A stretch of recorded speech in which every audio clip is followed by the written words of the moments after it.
Good evening and welcome to the first Treasurers debate in this election campaign, live and ad-free right here on Sky News. Now to Treasurer Jim Chalmers, welcome. Thanks for being with us tonight. Thanks, Ross. And also to the Shadow Treasurer, Angus Taylor, thanks for your time this evening as well. Great to be with you. There you go. Well, this debate sees both men go head-to-head for the very first time, and in 3 years or maybe 6 years' time, who knows, they might well debate again as Prime Minister and as Opposition Leader. Only time will tell. So, can I go to the rules of the debate tonight, shall we?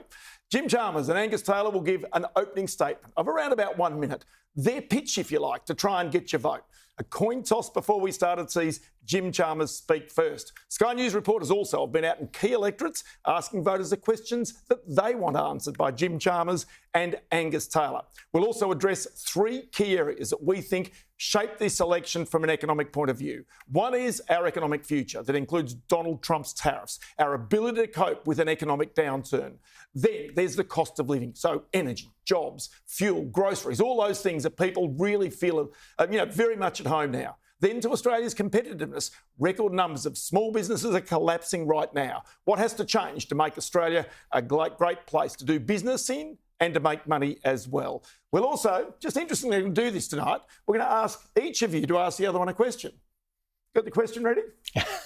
That'll be good. Tell you what, we'll see how that goes. And if that doesn't start the sparks flying, we're going to bring in Sky News political editor Andrew Clennell, who is sure to ruffle some feathers. So they're the rules. Jim Chalmers, you get the first word. You've got a minute or so to sell us on your vision for Australia and why, under a government that you're a senior leader of, why it will always be the greatest place on earth. Thanks very much, Ross, for the opportunity tonight, and thanks, Angus, for the chance to speak to everyone at home about the choices that are central to this election. These are uncertain times in the world, but Australia is well placed and well prepared because of our economic plan, but also because of the progress that we have made together as Australians. Now, when this government came to office, inflation was much higher and rising. Real wages and living standards were falling sharply, and we were already on track for more than $1 trillion of debt. And since then, inflation has come down considerably. Real wages and incomes and living standards are starting to grow again.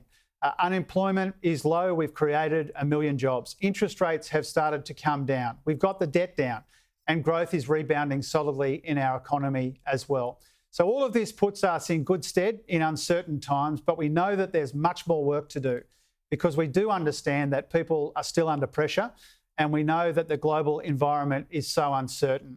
And that's why our economic plan is so important, and it's why we seek a second term to do justice to the progress that Australians have made together in our first. Our economic plan is about helping with the cost of living, cutting taxes and making the Australian economy more resilient in uncertain times. All right, Jim Chalmers, you've got a few extra seconds there. I'll probably give that to Angus Taylor as well. Angus, I want your pitch as to why the coalition should be the government after this election. Well, thanks, Ross. Thanks, Jim. It's great to be here. And we are living in uncertain and tumultuous times.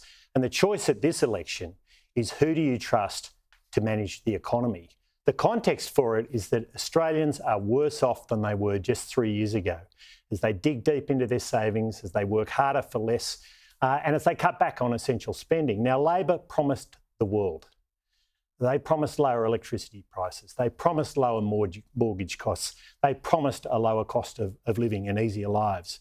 The reality has been different. Prices are up, debt is up, deficits are up, spending is up, taxes are up. But the one thing that is down and has collapsed is Australian standard of living that's fallen more than ever before in our history, more than any of our peer countries around the world. Now, there is an alternative, a better plan to get this country back on track, to beat inflation, to boost growth, to back small business, to fix our housing and energy markets, and to provide immediate relief at the bowser as we fix our budget to ensure that we protect our nation for the future. I'm really looking forward to talking more about our plan tonight. All right, then to both of you, thank you very much.